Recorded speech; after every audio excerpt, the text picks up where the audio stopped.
L'orgueil humain envers son intelligence est indéniable. Cette caractéristique nous a placés au sommet de la chaîne alimentaire, consolidant ainsi notre position dominante dans le règne animal.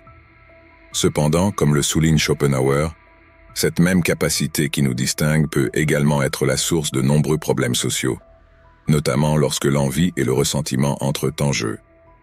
L'intelligence, une vertu qui peut isoler. Bien qu'elle soit une qualité précieuse, l'intelligence a le pouvoir d'isoler. Schopenhauer met en garde contre les démonstrations évidentes de supériorité intellectuelle qui doivent être maniées avec prudence.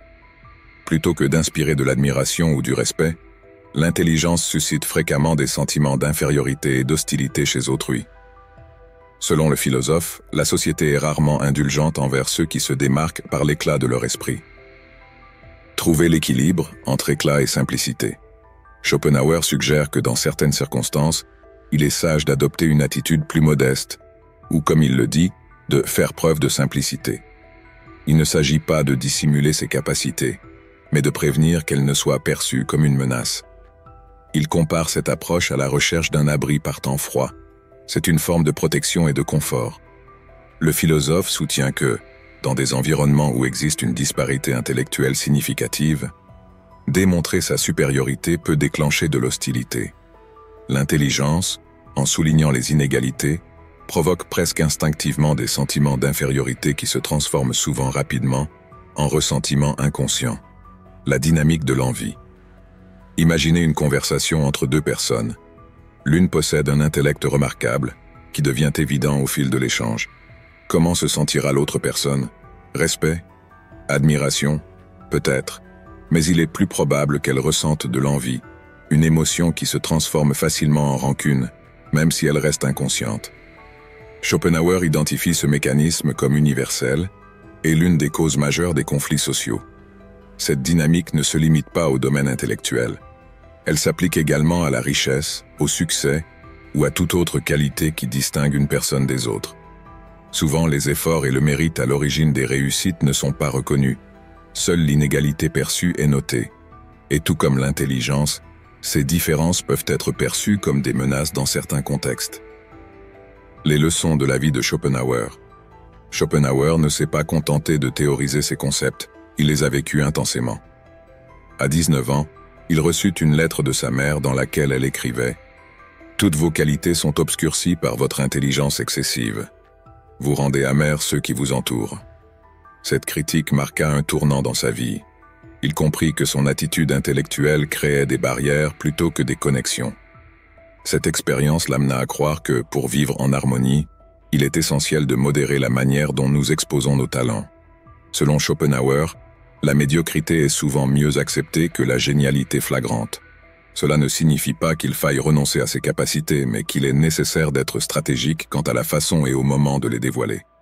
Une sagesse intemporelle. L'idée de faire preuve de simplicité n'est pas propre à Schopenhauer. Balthazar Gracian, philosophe espagnol, recommande également dans son ouvrage « L'art de la prudence » d'adopter une attitude modeste et accessible pour gagner la sympathie. Ce conseil n'encourage pas la médiocrité, mais souligne l'importance de comprendre et de respecter les perceptions des autres pour survivre socialement. Ce principe est tout aussi pertinent dans les environnements académiques et professionnels. Schopenhauer a observé que dans les cercles intellectuels, la médiocrité se distingue souvent, tandis que le véritable talent est ignoré ou reconnu trop tard. Il attribue cela au fait que la médiocrité semble moins menaçante et, par conséquent, plus acceptable. Stratégie et protection. Modérer la démonstration de son intelligence ne revient pas à réprimer qui l'on est, mais constitue une forme de protection dans des environnements où la supériorité peut être mal perçue. Cette stratégie aide à éviter les conflits inutiles et à prospérer de manière pacifique et efficace. Pour ceux qui souhaitent approfondir les conseils de Schopenhauer, il est important de noter que ces réflexions ne se contentent pas d'analyser la dynamique sociale, mais offrent également des outils pratiques pour relever les défis de la vie en société. Bien que l'intelligence soit indéniablement une bénédiction, savoir l'utiliser avec sagesse est la clé d'une vie équilibrée. Conclusion. Schopenhauer nous enseigne que, bien que l'intelligence soit admirable, elle doit être exprimée avec prudence. Dans un monde où l'envie et le ressentiment sont omniprésents, Savoir modérer nos paroles et nos actions est essentiel pour éviter les conflits et établir des relations harmonieuses. La clé réside dans un équilibre entre l'authenticité et la stratégie.